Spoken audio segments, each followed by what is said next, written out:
নমস্কার বন্ধুরা, আজকের এই ক্লাসে আমরা সামনে আগত রেলওয়ে গ্রুপ ডি পরীক্ষার জন্য জেনারেল সায়েন্স থেকে রেলের পরীক্ষাতে যে প্রশ্নগুলি বারবার ঘুরে ফিরে আসে সেই প্রশ্নগুলি দেখব আজকের এই ক্লাসে। জেনারেল সায়েন্সের রসায়ন থেকে টোটাল 20টি এমন এমসিকিউ থাকছে যে 20টি প্রশ্ন আমাদের রেলের পরীক্ষাতে বারবার ঘুরে ফিরে কমন আসে এবং 2026 সালের জন্য রেলওয়ে গ্রুপ ডির জন্য কিন্তু একদম টার্গেটেড প্রশ্নগুলি নিয়ে হাজির হয়েছে আজকের এই ক্লাসে। সো যারা যারা রেলওয়ে গ্রুপ ডি পরীক্ষায় বসতে চলেছ ক্লাসটি প্রথম থেকে শেষ পর্যন্ত অবশ্যই দেখবে। দেখো, এক্স রশ্মি আবিষ্কর্তা কে? অত্যন্ত গুরুত্বপূর্ণ একটি প্রশ্ন এবং রেলের পরীক্ষাতে কিন্তু এই সমস্ত টপিক থেকে বেশি প্রশ্ন আসে। দেখো, এক্স রশ্মির আবিষ্কর্তা কে? যার সঠিক উত্তর তো আমরা জানি যে রন্টোজেন, অপশন এ। দেখো এখানে রন্টোজেন। তো এটা কত সালে আবিষ্কার করেছিল রন্টোজেন?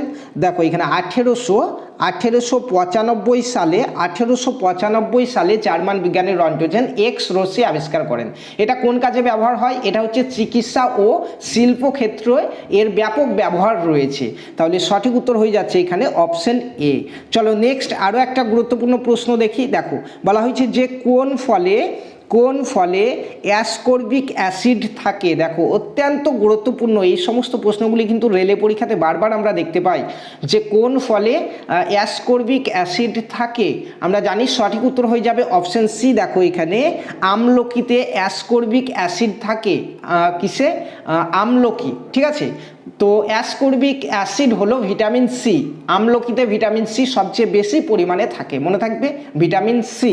চলো নেক্সট কোশ্চেনে যাওয়ার আগে তোমাদের প্রত্যেকের কাছে রিকোয়েস্ট, বন্ধুরা ক্লাসটি ভালো লাগলে অবশ্যই লাইক অবশ্যই করবে, কমেন্টে জানাবে রেলওয়ে গ্রুপ ডির কোন টপিকের উপর ক্লাস তোমরা চাইছো এবং পাশাপাশি তোমরা প্রত্যেকে একটু ফলো করে রাখো, তাহলে তোমাদের পরীক্ষা পর্যন্ত একদম ফ্রিতে তোমরা তোমাদের সিলেবাস ওয়াইজ প্রত্যেকটা টপিকের ক্লাস কিন্তু তোমরা ফ্রিতেই পেয়ে যাবে আমাদের এখান থেকে।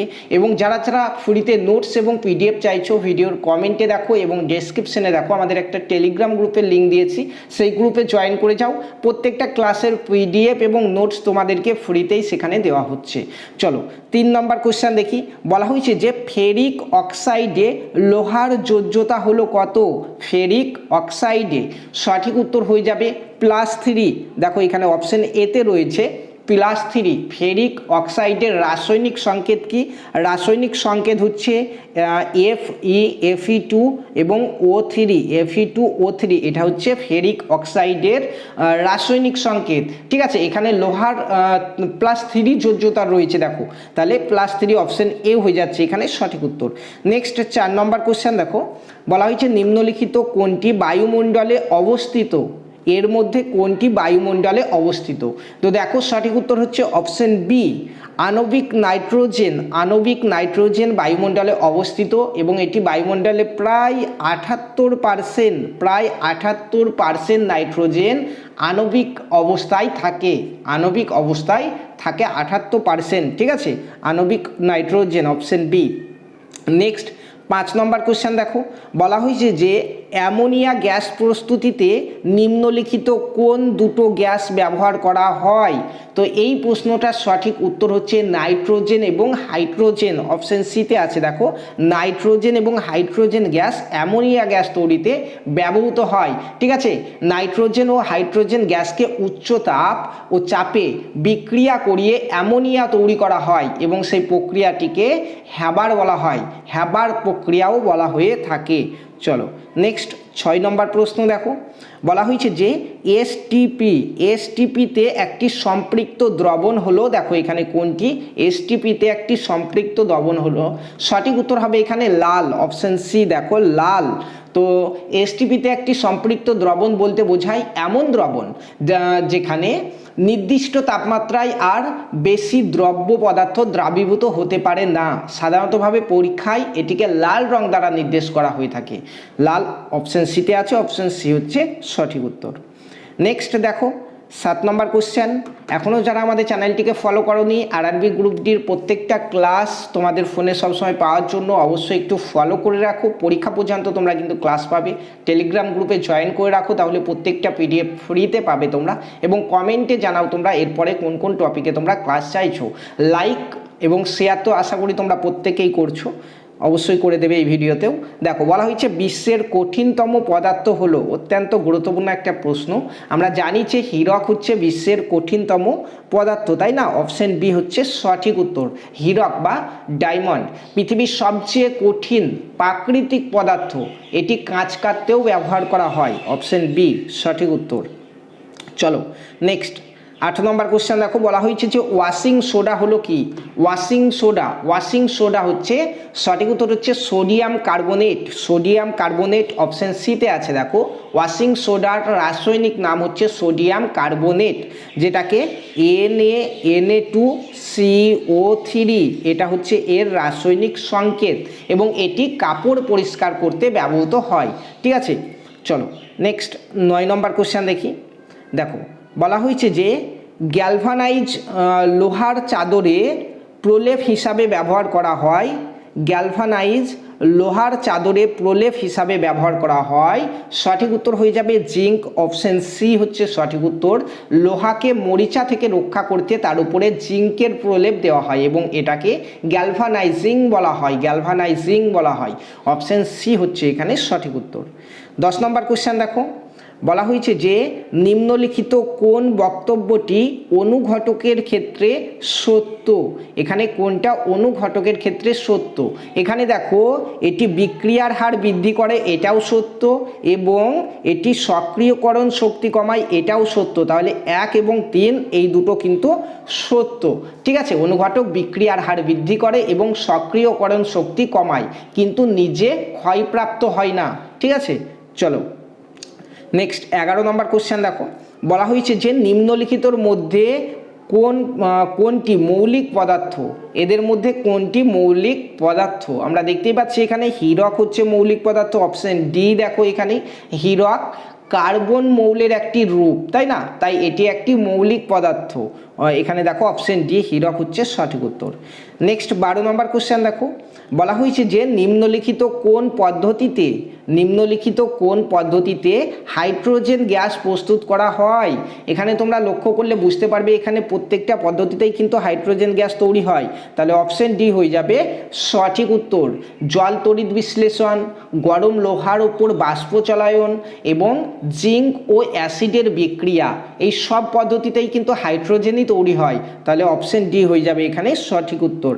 নেক্সট কোশ্চেন দেখো, অত্যন্ত গুরুত্বপূর্ণ কোশ্চেন। আবারও বলছি, যারা এখনও এই ক্লাসটিকে লাইক করোনি অবশ্যই একটু লাইক করে নাও। এতক্ষণ পর্যন্ত ভিডিও দেখছো, তার মানে আরআরবি গ্রুপ ডি পরীক্ষায় বসতে চলেছো তুমি, তাহলে অবশ্যই ফলো করে রাখো প্রত্যেকটা ক্লাস পাওয়ার জন্য। দেখো নেক্সট 13 নম্বর কোশ্চেন, বলা হয়েছে যে পলিভিনাইল ক্লোরাইড ব্যবহৃত হয়। পলিভিনাইল ক্লোরাইড ব্যবহৃত হয় কিসে? দেখো এখানে, তো এখান থেকে দেখতেই পাচ্ছ তোমরা, এখানে কিন্তু পলিভিনাইল ক্লোরাইড অর্থাৎ পিভিসি প্লাস্টিক, এটা কিন্তু প্রত্যেকটাতেই ব্যবহৃত হয়। পিভিসি প্লাস্টিক সিট কভার, চাদর এবং রেনকোট সহ বিভিন্ন জিনিস তৈরিতে ব্যবহৃত হয়। দেখো এখানে সব কটাতেই ব্যবহৃত হয় পিভিসি প্লাস্টিক বা পলিভিনাইল ক্লোরাইড। ঠিক আছে, চলো নেক্সট 14 নম্বর কোশ্চেন দেখো, বলা হচ্ছে সবচেয়ে হালকা ধাতু আমরা জানি সবচেয়ে হালকা ধাতু হচ্ছে লিথিয়াম, তাই না? অপশন সি লিথিয়াম পৃথিবীর সবচেয়ে হালকা ধাতু এবং ব্যাটারি তৈরিতে ব্যবহৃত হয় লিথিয়াম। মনে থাকবে, ব্যাটারি তৈরিতে লিথিয়াম ব্যবহৃত হয় এবং এই লিথিয়াম হচ্ছে পৃথিবীর সবচেয়ে হালকা ধাতু। চলো নেক্সট 15 নম্বর কোশ্চেন দেখো, কি বলা হয়েছে? বলা হয়েছে যে পিতল এবং ব্রোঞ্জ জাতীয় সংকর ধাতুগুলি কি ধরনের মিশ্রণের উদাহরণ? সঠিক উত্তর হচ্ছে এখানে দেখো কঠিন, এই যে কঠিনে আছে, এটাই কিন্তু হবে সঠিক উত্তর। এখানে পিতল ও ব্রোঞ্জ দুটি ধাতুর কঠিন অবস্থায় মিশ্রণে তৈরি সংকর ধাতু। অপশন এ হচ্ছে এখানে সঠিক উত্তর। 16 নম্বর কোশ্চেন, বলা হয়েছে যে সালফার ডাই অক্সাইড হলো একটি, তো সালফার ডাই অক্সাইড হচ্ছে একটা আম্লিক অক্সাইড। অপশন এতে আছে দেখো আম্লিক অক্সাইড।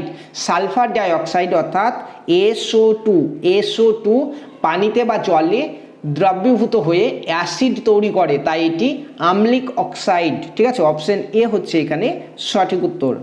নেক্সট 17 নম্বর কোশ্চেন দেখো, বলা হয়েছে যে বলা হয়েছে যে গ্যালভানাইজিং প্রক্রিয়ায় লোহার উপর কিসের প্রলেপ দেওয়া হয়। একটু আগে এই সম্পর্কিত একটা কোশ্চেন আমরা দেখে এলাম যে গ্যালভানাইজিং প্রক্রিয়াতে লোহার উপর কিসের প্রলেপ দেওয়া হয়, লোহার উপর জিঙ্কের প্রলেপ দেওয়া হয়। অপশন বি দেখো সঠিক উত্তর, লোহাকে মরিচা থেকে রক্ষা করতে জিঙ্কের প্রলেপ দেওয়া হয়, এটি গ্যালভানাইজিং প্রক্রিয়া বলা হয়। অপশন বি হচ্ছে সঠিক উত্তর।